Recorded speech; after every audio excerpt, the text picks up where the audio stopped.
All right, so can you share how you transitioned from a 9 to 5er to real estate investor? What did that look like?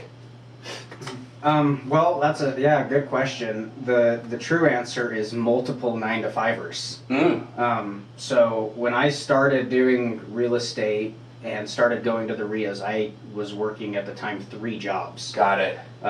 So it was quite unbalanced at the beginning, but it allowed me kind of the work ethic and just that I wanted it bad enough, right? Yeah. So I had 3 jobs. One of which was my own business that I did on the side at nights, over at my dad's house. And then once I started going to the RIAs, I learned about the owner-occupied multi-unit. And working all of those jobs allowed me to have a little bit of a slush fund of money that I was able to use for a down payment. And awesome. It also provided W-2 income that was documentable that I could use for qualifying purposes. Yep. And so then, again, going back to the RIA, that was just getting into the owner-occupied multi-unit game was the first step for me because the barrier of entry was so small. Gotcha. Gotcha. So then you now are into your owner-occupied multi-unit. Are you quitting your 9 to 5 now? Because you're living for free. Because I'm going to elaborate. Sure. You bought a fourplex. Yes. And your 3 tenants paid you enough rent and, if I'm not mistaken, $50 extra cash flow. So you were getting paid $50 to live in a fourplex that everybody else was buying for you, hypothetically paying for you. Yeah, really close. Yeah, that's exactly right. The three units rent covered my entire mortgage and insurance payment. There are operating expenses that don't fall into that formula, so free is a good term, but it's probably not real accurate. But it's cheaper than you're going to live anywhere else, and also be the one on the mortgage. Right, and own a fourplex. Correct. How cool is that? And for 3.5% down on an FHA loan is the wild part. Yes. Just no crazy. kidding. Yeah. Yeah. So now you've cut your expenses. Ironically, you go from. Did you own a home before the fourplex, or did you rent somewhere? I was your typical millennial. I lived at home with my mom. Okay. Until I bought the owner-occupied fourplex. Nice. So now you go from living at home with mom to owning a fourplex. That's why. See, Tyler went big, Bailey, right from the get-go. You go from your mom's to a fourplex that your tenants are now paying the mortgage for you. At that point, how far out are you from feeling I'm going to quit my job? Yeah, so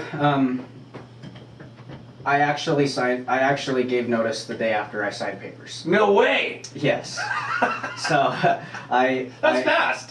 It was, I was at my job for a reason, and at the time I actually had told my manager, I was like, dude, he was really supportive, and he's like, dude, you guys should go do all this stuff and go, and I just said, I was like, man, here's the reality. At the time, the fourplex was $270,000. And it sat on an acre of ground in Magna.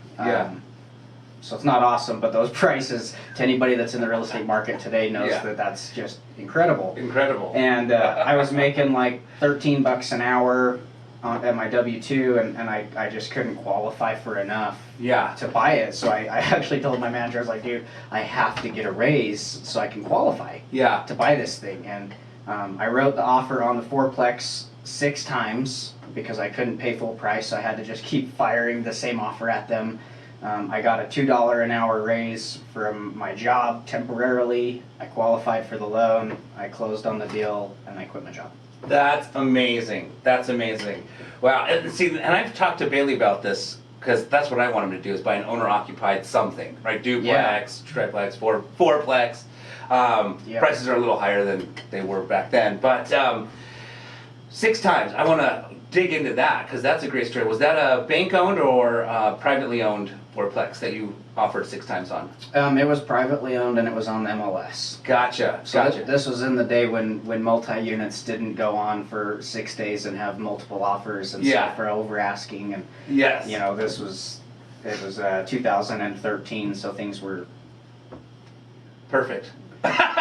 Yeah, I mean, I don't really have a lot of frame of reference because I didn't play the game before that. But, it just seems like they were definitely affordable. Yes. And not everybody was buying them. So these, there was more inventory, which it just allowed for a buyer to have more power. Yeah.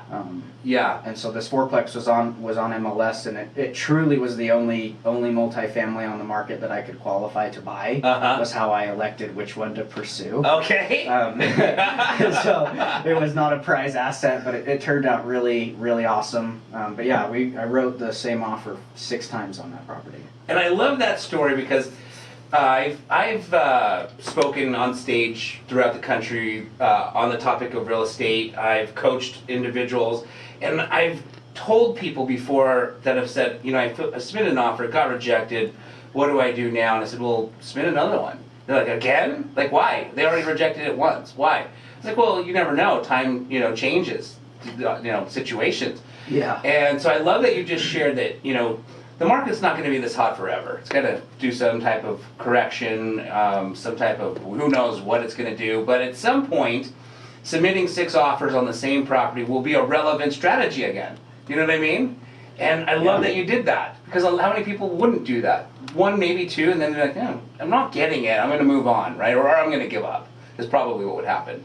Yeah, I think people would get in their own head about being offensive to the seller, or because the real estate agent, every time I would call him, and I was an agent as well at the time, and had never even done a single transaction in my career, so I can only imagine how painful talking to me on the phone at the time was. But I think people get in their head and they think that they're causing problems or turmoil or whoever on the other side. But right. Yeah, the reality is that they've got their number on that for sell sign because they want you to call them. Yeah, exactly. It's, and I'm sure at the end of the day, the agent ended up loving you because he got his commission because of you. Yeah, we were able to structure a unique deal, and I had some help from some resources that I met at the RIA, again, that made that deal possible. Yeah. But we got it closed, and he made a commission, so yeah, it's hard to, I'm glad he was talking. Yeah, hard to complain, I guess. Right, The deal's over. exactly. Now, if I remember correctly, you were entertaining the idea of subdividing because it was such a big lot. Did you ever go down that road and subdivide it? And can you elaborate a little bit what you did when you're... Sure. So the fourplex, it sat on, we can call it an acre for simplicity. It was just over an acre. Okay. And the building itself was actually like perfectly on, let's say, one of the corners of the parcel. Yeah. So I went through the process and ultimately used the cash flow. Once I had moved out of the property, I lived there for as long as the FHA guidelines required me to. Mm-hmm. And then after I moved out, the cash flow that I was able to save from that allowed me to hire an engineer and start moving towards a subdivision process. Gotcha. And what we ended up with was 3 vacant lots that were, a fifth of an acre. My fourplex sat on a quarter of an acre, and then we had a private drive that was 28 feet wide and 100 and some odd feet long. So I basically took one parcel, created 4 parcels. Wow. And had no additional debt other than what was the primary mortgage secured against the fourplex. Wow. And did you sell those parcels? I did. What an amazing first deal, Tyler. Yeah, like I said, I wish I could take more credit because it was probably the best deal I honestly will ever do in my whole career. Yeah. But I truly just...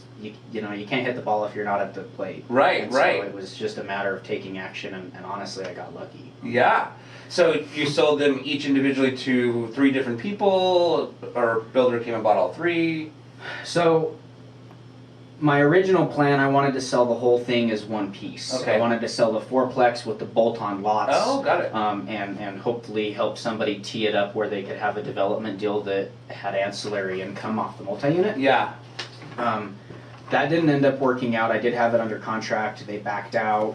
So then I elected to sell the fourplex on its own. Mm-hmm. And then I sold the 3 lots to one buyer. Gotcha. So 2 transactions.